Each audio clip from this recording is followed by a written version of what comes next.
नमस्कार, वाव फैक्ट्स में आपका स्वागत है। ये वीडियो पूरी तरह से नॉन पॉलिटिकल वीडियो है।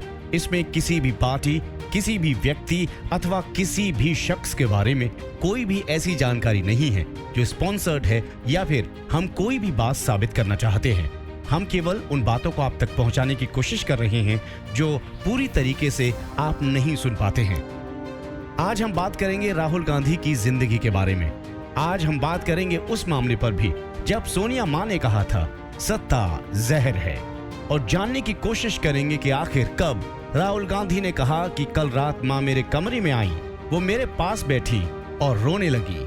वो इसलिए रोई क्योंकि जो ताकत बहुत लोग पाना चाहते हैं वो असल में जहर है। राहुल गांधी को राजनीति में आए 8 साल हो चुके थे। जयपुर में भारतीय राष्ट्रीय कांग्रेस इंडियन नेशनल कांग्रेस के अधिवेशन में उन्हें कांग्रेस उपाध्यक्ष का पद सौंपा गया था।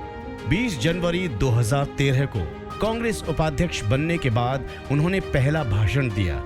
बीती रात मां सोनिया गांधी मेरे पास आई और कहा कि सत्ता जहर के समान है जो ताकत के साथ खतरे भी लाती है।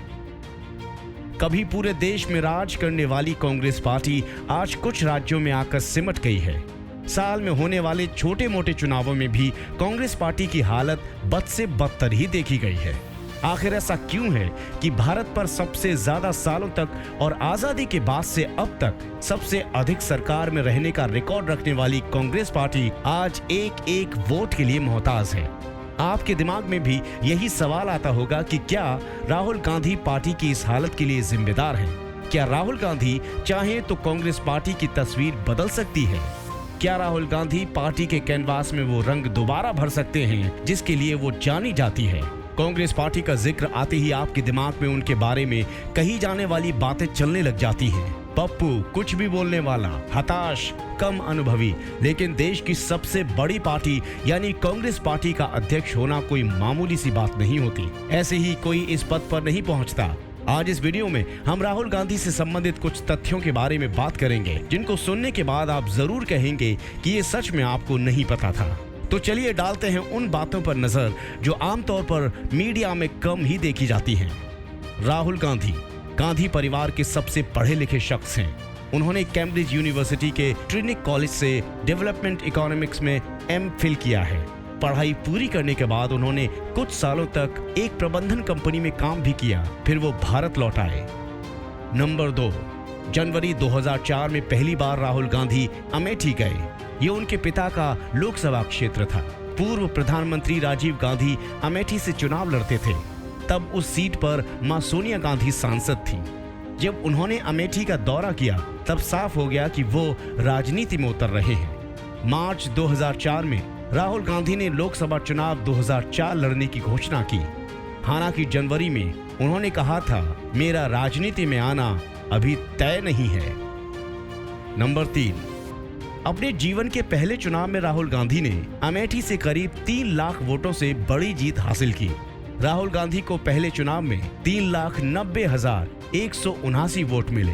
उनके निकटतम प्रतिद्वंदी बीएसपी के चंद्र प्रकाश मिश्रा को 9,326 वोट और बीजेपी के रामविलास वेदांती को 55,438 वोट मिले। नंबर 4, साल 2004 में संयुक्त प्रगतिशील गठबंधन यानी कि यूपीए की सरकार बनी। राहुल गांधी युवा नेता के तौर पर स्थापित हुए। जनवरी 2006 हैदराबाद में कांग्रेस का एक सम्मेलन चल रहा था। इसमें हजारों युवा कांग्रेसी कार्यकर्ता और नेता चाहते थे कि वो पार्टी में बड़ी भूमिका लें। राहुल गांधी ने तब बड़ा पद लेने से मना कर दिया। साल 2007 में उत्तर प्रदेश में विधानसभा चुनावों के दौरान राहुल गांधी ने कुछ जगहों पर चुनाव प्रचार किया। उन्होंने कहा कि अगर बाबरी मस्जिद विध्वंस के वक्त अगर गांधी परिवार का कोई शख्स राजनीति में प्रमुख रूप से सक्रिय होता तो ऐसा नहीं होता। राहुल गांधी के इस बयान को तब विपक्षी पार्टी बीजेपी ने प्रमुख मुद्दा बनाया। एम वेंकैया नायडू लगातार उन पर प्रहार करते रहे। कई मौकों पर उन्होंने राहुल के इस बयान को पीवी नरसिम्हा राव के साथ हिंदू विरोधी बताया।